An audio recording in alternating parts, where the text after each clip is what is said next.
Well, hey there, families, and welcome to a new episode of the Fresh Start Family Show. I'm so happy you're here. I'm your host, Wendy Snyder, powerful positive parenting educator and family life coach. And today on the show, we have cherished Fresh Start Experience member, Katie Skaggs. Welcome to the show, Katie. Good morning. I'm so happy to be here with you. You are coming in from Arkansas, right? And I'm coming in from the backwoods of Maryland. So I feel like we are in the same backyard setting today, just sitting underneath some beautiful trees in nature, coming together to just talk about how positive parenting has positively transformed our lives. So it's been such a joy to get to know you over the last few years, Katie. So you've been in our program and just been such an active, incredible contributing member we just adore. But will you start us off by just telling us a little bit about how you found us? How did you find this work of positive parenting and Fresh Start Family? I got an email from another podcast I follow that they were going to be doing um, fair marriage, Yes, the love webinar Sheila. with you. Yeah, the free 1 hour. And so anyway, I signed up for that, and then I started listening to the podcast, and then went from there.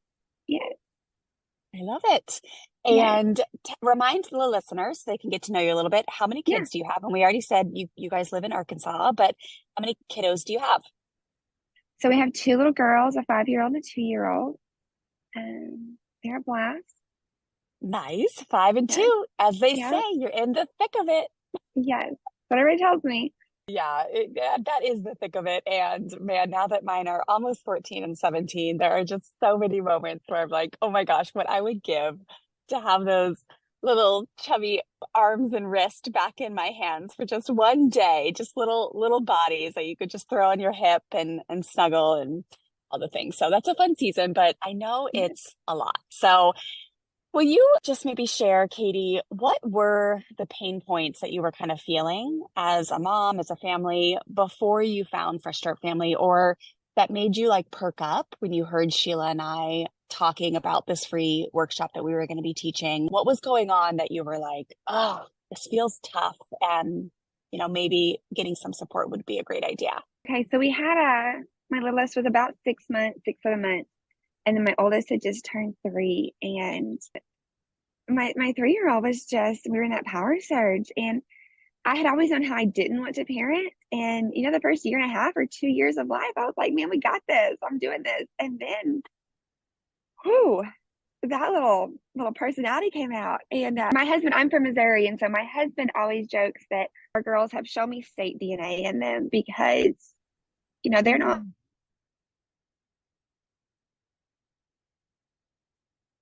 And that's just how they both always been. And I love it. But some days, you're just like, it's just a good idea to put your shoes on. That's all. It's just a good idea. Back up 1 second, Katie. So your internet froze for just a minute, but so your start back with your husband said they always have some type of DNA. Start there for me and tell the story um, one more time. he says they have show me state DNA. I'm from Missouri, which is the show me state. And so it's just, Yeah. he says it's all my fault. And wait, But let me make sure I understand. And so the show me state is like just a little bit of like sass in it. Is that what I'm hearing? The show me state like vibe. um, yeah, it's like we don't take anything at face value. Like you have to prove to Ah, us yes. for it to, for it to stick or for you to believe it. And I love it. And so where's your husband from? Where's he he's from from? Texas. Okay.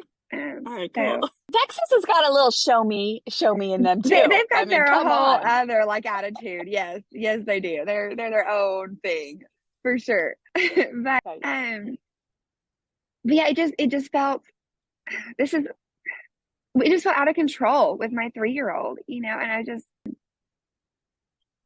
and I loved being a mom with her up until, she was 2.5 when our baby was born. And those first few months were just so sweet and precious. And a lot of it was me, what's the word? Making a mountain out of a molehill. I was projecting everything that was going to be terrible, like this child's uncontrollable. This child's going to grow up to be, crazy, whatever. And so a lot of it was really just me and how I was seeing the situation. It wasn't that she was anything abnormal for a 3-year-old. But I grew up in a family where, it was instant obedience, the rural South where kids are supposed to, do exactly what they're told when they're told. Yeah. And so I knew that I didn't want to raise my kids that way, but there was still like that, I know, that fear of judgment and then that fear of just or what is the right way? I knew what I didn't want to do, but I had no idea what I wanted to do. And I knew what was going down in our home wasn't what I wanted. So yeah, I Yeah. was just kind of lost. Yeah. Yes, I hear that so often of people, they can feel it in their heart. They're like, okay, this doesn't feel right, whatever I'm doing. And I found that, right at the same time, right? Like Stella was almost 3 when Taryn was born. And that's really when my story began, right? Of like, it's not working. There's got to be a better way. But I hear so many people say, but I don't know how, and I don't know what Yeah. that looks like, right? But Right. you can just sense the feeling within your body, your heart, your mind, and your soul. And I think often there's a lot of divine guidance there that you're just like, there's got to be a better way, right? And so Yeah. what caused you to, have the courage to hop in and just start learning? Because that's a big step when you're like, okay, I'm going to do this. Like, what was like the feeling in your body? Was there hope, excitement? Like once you started to learn with us, do you remember if you thought kind of think back to that season, what made you kind of hop in and say, okay, I'm gonna dive a little bit deeper here and see if I can figure out the how to, not just the, Um, why do I want to do this? yeah. So I immediately started trying to implement some of the things you were teaching, which I kind of implemented some things completely wrong. And I listened, I mean, that summer listening to your podcast, and I would come home and tell my husband all these things. And I don't know, that kind of just sent me on this like a spiral, being like, it's not developmentally appropriate to expect a 2-year-old to obey immediately. Like her brain isn't even processing things until I remember you taught us the 17-second rule. Like it takes a toddler 17 seconds to process what you're saying. And I started counting to 17 after I'd ask you to do things. And that was a game changer. Just that one move. I was like, she's not being disobedient. She just hasn't been processing what I was saying. And so that was huge. And then choices, obviously, always, that's just magic. And Yeah. so just over the summer, implementing just little things like that. And so that fall you ran a special and I was like, I'm gonna get in on the special. I'm gonna get it. I'm gonna do the foundations course and I'm gonna get all the things. Yeah. And then I kind of got addicted to Fresh Start Family, I think. So yeah, here I am. I hear that a lot, and I totally get it because I too have become addicted to learning and growing, and it just feels so good. It's like finding joy in that journey is such a crucial piece that I see those of you who really, really transform your family legacies. You find that healthy addiction and that joy, and it's so cool to watch. And I share in that. Okay, so how about this, Katie? Will you, if when you think about the biggest things that have changed pre Fresh Start Family and post Fresh Start Family, so before you found us, what you were feeling, things that were going on with your little girl, your marriage, your confidence, all the things, and then afterwards, like how you feel. And we all know, right? This isn't like a magic pill. It's not going to be overnight. Everything is perfect, and my children never misbehave, and it's like no, this is a gradual, beautiful transformation. So what are some key areas that you really look back on and realize now how much growth you've experienced and how things are so different, whether it's in behavior, your marriage, your confidence, your peace as a parent, raising human souls? What are some of the biggest areas, Katie, that you've seen growth? I think the biggest one doesn't even have to do with parent. I mean, it has to do with parenting, but I've learned to give myself grace. I've learned to, Mm, let go of my need to be perfect. mm. Perfectionism is a terrible thing, and so many of us have it. It really is. Yeah. And how Uh, was perfectionism affecting you before? Let's say that. well, kind of like, I was always scared of judgment. My kid needed to be perfectly quiet, never, sit perfectly still through the entire church service, right there in the pew, nice and neat with a crayon in her hand. We went to the grocery store, they were supposed to be quiet and stay right with me and, not exhibit any opinions about what needs to be bought, which is it's just not realistic. And so just, you tell us all the time, and we're modeling for our kids, and so when I'm being harder on myself, when I'm beating myself up about things, my kids are going to see that too. And I didn't So true. realize how, some of the days when I was so down on myself and out, how, my personality was affecting my whole home, and my kids were feeding off of that. I didn't realize that, and so just being aware of how I show up affects the environment of our home. Is that?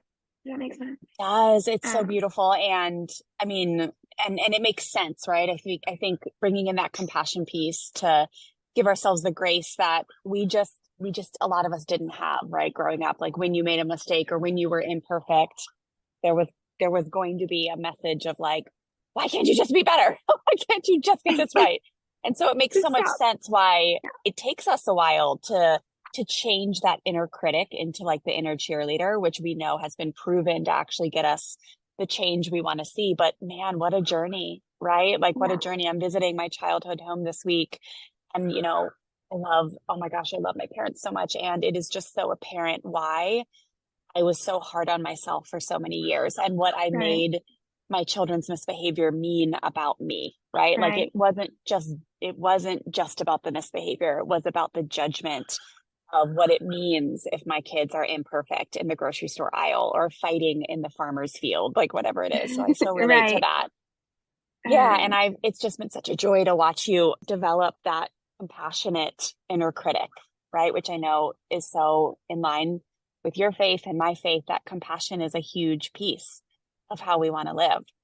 right. That's beautiful. Yes. And then also, I think, like you say, our kids are our closest neighbors. I think for whatever reason, culturally, we kind of look at children as like second class humans. And I don't understand it because I mean, Jesus himself said, like, the kingdom of heaven belongs to such as these. Like, we should be taking lessons from them, not just like looking for every little thing they do wrong, you know? Um, Yes. and so it's just twisted how I look at them, the whole like the idea that disobedience is really just them communicating. Yeah. We were out to eat with a big group of people a couple of Sundays ago. And my daughter was going, we were in Texas. My girls were going to be staying for a few days with my husband's parents. And they had been begging all week, Mommy, don't make us stay. We don't want to. And they love their grandparents. It's not, and they had VBS that week. It was a fun week. They had all sorts of fun activities Yeah. planned for them. But, they're little and being away from home, they were just like, we don't want to. And so we got to eat Sunday after church. And my 5-year-old is just rare about everything. And I keep, please calm down. And I can feel myself getting the side eye, because she's really Yeah. just snappy and Pushing angry. And it. just, yes. And the cheese, we're at a Mexican restaurant and the cheese dip comes out and it's yellow instead of white. And she loses it, screams at me, Mm. how dare you get me a cheese dip? I don't want that. I want the white. I mean, she's just furious losing it. Yeah. And the gut reaction is like, stop it. What are you doing? That's enough. We're not gonna act that way. Like, your grandma ordered that appetizer. Don't you dare be disrespectful. But instead I looked at her and I was like, this isn't about cheese dip. And I picked her up, let's go outside. And so we walk out on this big patio and there's nobody else out there. And she's mad and she's stomping around. She's telling me what a terrible mother I am. And I'm like, okay, Yeah. okay. And I just let her stomp around for a minute and I sat down and said, you may hold you. I'm mad at you. Okay, that's fine. So are you really mad about the cheese dip or are you scared that I'm leaving you? And then she just melts. I mean, her whole little body just, the stomp stopped, the anger stopped. You just see her whole little body relax, and she just falls on my lap and just curls up in a ball. And she's like, I don't want you to leave. I'm just scared. And so we get to have a conversation about how, all the things grandma and grandpa have planned and, why she's going to stay. And we sit there for a little bit and then I'm like, okay, you ready to go inside and eat? And she's like, yeah. And so we go back inside. She eats her fajitas. We have a great rest of the afternoon. Everything's fine. There was no reason to get onto her. There was no reason. Like, she wasn't. I mean, I have temper tantrums too. Like, come on. We just don't call it Yeah. temper tantrums as adults. We're like, oh, you're having a hard time because awful things happening in your life. Yes. And so, yeah, I just, yeah, That is such a perfect story to show the power of connection and actually getting to the root cause. Because the life skill essentially that she was missing in that moment is like, how do you feel your emotions in a way that respects yourself and others and actually take right, care of yourself when you're scared. And just that grace point of like, I always love to remember that like when we give something to our kids that oftentimes we didn't get as children, we heal not only ourselves, like a part of us actually like heals when we are able to offer someone something like our children that we never get. But I really believe that we heal past generations and we heal future generations because grace is powerful and connection is powerful. And it's so darn effective at actually changing behavior or problem solving, all that kind of stuff. So that is such a great example of that in that moment brought you closer. And of course, you can teach her in the future, like here's how you can draw closer to me and talk to me, or we can take a walk instead of um, flipping out about the cheese. Yes, yes. Right? Like you can always teach later. And when you make them human and when you make them seen, they receive that teaching so much better. Next time you're super PO'd, how about we take a walk instead of flipping out over the cheese or whatever. Right. Okay, so I have a question about that, Katie, is I know you shared like how much resistance to this work there is, right? Like within Right. your family lineage. I think you've shared, maybe correct me if I'm wrong, that within maybe the church community too, but like how have you found the courage to really step into doing things in this grace-filled, compassion-filled, connection-based, firm and kind way that you want to, even though because I've just seen you grow light years in this, and you share success stories that are so beautiful about you really like that example you just gave is one, but you have so many success stories of you doing things the way that feel good to you and learning to tune out that external resistance or even your own fear and judgment a little bit. So what has helped you step into that courage to do that and live a life that is maybe a little bit different than what is directly around you? I mean, cliche, but the Fresh Start family, being able to go on there multiple times a week and see other moms doing the same things I'm doing, going through the same things I'm going through, seeing everyone else's success. I love success stories. Oh, me too. Cause that knowing like, okay, I'm not by myself. There's other, I think that's the biggest. And then my husband, I've got his, we are 100% on this together. And so I know I hear other moms who don't have that spouse support. And I feel for them because I'm so grateful that he's like, no, there's no reason to do it the old way because this way works. Like, so why would you do it that way when the other way works? Yeah. And like I kind of shared a few months ago about some major pushback at church against gentle parenting. And a friend was like, but the Bible says we're supposed to hit them. So how do you justify not hitting them? And I was like, I'll go theology on you for a second. Sorry, but Right. I was like, you don't have to be raised in a Christian home to be a Christian. So therefore, being spanked as a child isn't necessary for salvation. So why would you twist that to say that means a Christian parent has to spank their child? Like it doesn't make any logical sense.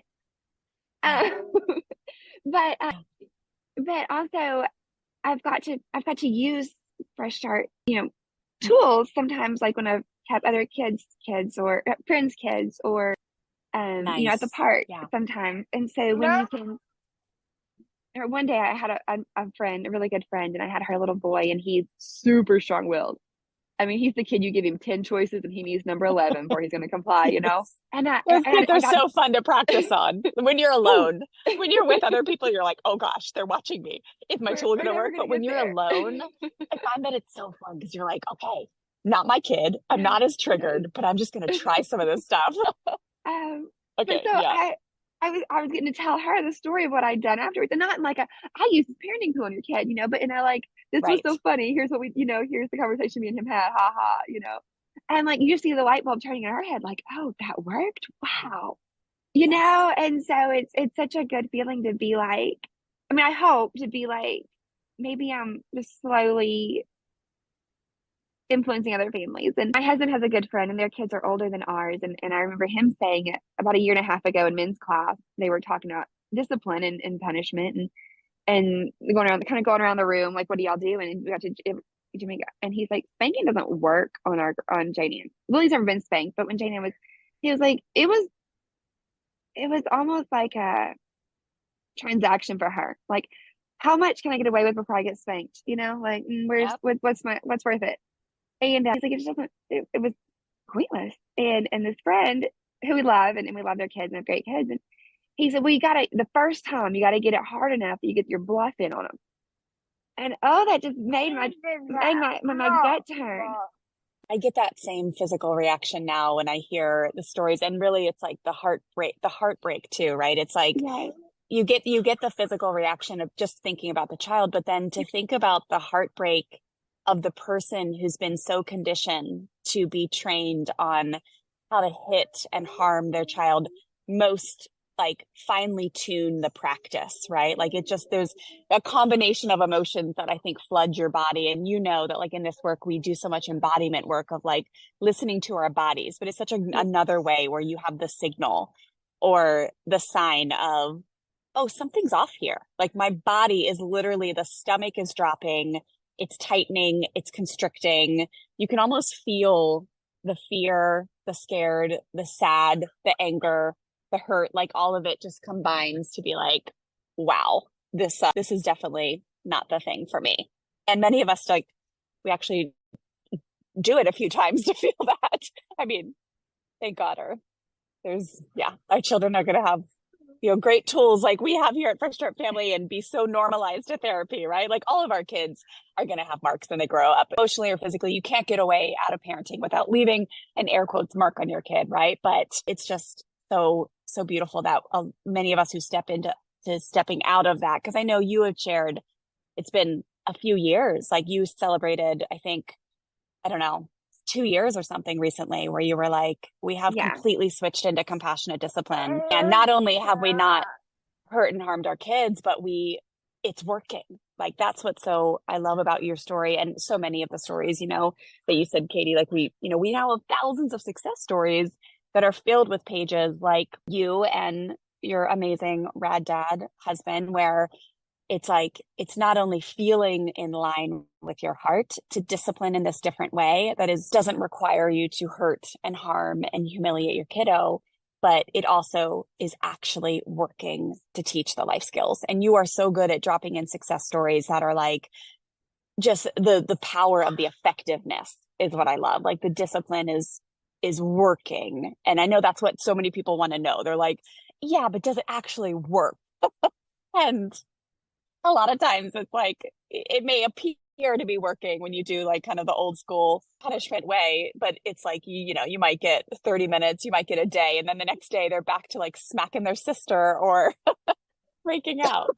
Yes. But I love But to hear that and he has the courage to speak out and start sharing his experiences within a men's group that is filled with a different way and yeah. conditioning or indoctrination that there needs to be a different way. Well, and this friend a few weeks ago, same group, he actually said that they've stopped speaking because, and my husband said he did not come out and say because it doesn't work. He said, but if you think about it, just like you just said, like if you've been doing this for 10 years, how do you kind of in your own gut, like reconcile that to be like, it doesn't work and your own guilt. And so he gave Yeah, a different term that it doesn't work, but they've stopped and they're doing other things. So goal that's accomplished, amazing. like so Yes. so yeah, I guess I love Jamie Lynn's success stories. I think she and I kind of live in similar environment, similar culture. And so, just seeing the things that she does, the things that she's brave enough to say in her community, I think that gives me courage too. So yeah. Oh, I love it. Okay. So here's a question for you, Katie. What would you tell someone that maybe like really excited and feeling that same type of like hope and like, wow, they're this different way of parenting, or, that thought pattern of there's got to be a better way, is now like they're realizing there is a way to learn the how to that backs up their gut feeling that there's got to be a better way. But they're also maybe leery about joining because maybe they've heard positive parenting is permissive, or maybe they're just like, oh my gosh, this is going to be a lot of hard work. Or maybe is someone going to tell me that what I'm doing is wrong? Or like they just don't have enough time, or any of those, those feelings that we might have or someone might have if they're thinking about joining. What would you say to someone now that you've had this experience for a few years? I think as far as don't have enough time, I think that was part of the reason I didn't join right away. I'm like, that's what I think you don't have time to not, because there's lots of good information out there you can piecemeal together. But when you get it all in one place and you've got people that are all doing the same thing and they're all encouraging one another, and the bonfire is so encouraging because I mean, I went on there with some questions, and I'm like, this is embarrassing. But there's never, ever, ever judgment. There's never, there's always like, oh, girl, I did that too, or I've been there too, or we're in that same Yes. place in our home. There's just always so much support, and so that is just so, so, so great. But then also just the way that all the lessons are laid out, and we build on each other, and you just get so much all together, and then you get the bonfire every month. So you're getting something new every month, a new lesson. And then, the weekly coaching calls. Even if, the other day you were talking about how some people want it to be perfect, want to sit down with their notebook and their pencil and take notes for an hour and do Mm, everything just right. And yeah, I'm sure in a perfect world, that's a great plan. But when you're a working mom and you've got kids running around and you've got all the things, yeah. that's just not realistic on a regular basis. But if every week you've got, you in your ear given these exact examples on these real life situations of people that at this point I feel like I know, then it makes it so much more real and so much more applicable versus just, reading a book or, listening to a really good podcast and still being trying to implement that really great podcast 6 months later. Having that weekly like reminder, that weekly like fresh ideas is it's just so, so great. I love that. And it's, I think it's such a great way to practice like the safety, right? So, so many of us, Yes. the fear of judgment is such a huge, like it's a stopper, right? Like it stops us from doing so much in our life because underneath, and again, like that awareness piece that you talked to in the beginning is so awesome because the first step is just having awareness that you have the fear of judgment or like, that thought pattern of this is going to be embarrassing or I'm so alone in this and no one has it as bad as my home and my kid's the craziest, right? Like, but that Yes. awareness is huge. But then when you have this like sacred, safe space to come in and actually admit, oh, I did this, or I'm not perfect, or I don't know the answer, or I feel scared that I'm going to be the craziest person in the Fresh Start Experience bonfire, that Yes. I'm going to be labeled, oh, there she is. There's the crazy one from Arkansas who has the wildest little girl in the world. And then you do it, even though you feel scared. And we all know that bravery and courage is on the other side of scared when you actually allow Mhm. yourself to feel scared and then you push go, like you push send on the thing where you're like, hey, I really need help with this. Can you guys help me? And then you have this community, right? Like you mentioned, that comes beside you and just solidifies that safety of like, oh, girl, you are seen, you are admired, we get you. And that just creates that new neural pathway of like safety in being imperfect, right? And that's what's so rad. And then that goes into your marriage and that goes into your career and your church community and everything you do that radiates out, just like solidifying the safety to be human, the safety to be Right. learning, the safety to make mistakes, the safety to not know it all and that you're never going to get like condemned in this space and judged is just such a good feeling. So I'm glad that's been such a blessing for you. Katie, we love you so much and thank you for taking time out of your morning. I know you've got so much going on and I just want you to know how much we appreciate you. Thank you for sharing a little bit of your story and how the Fresh Start experience has been a blessing for you and your husband and your girls. And yeah, just thanks for being part of this community. We love you. Thank you. I love being here.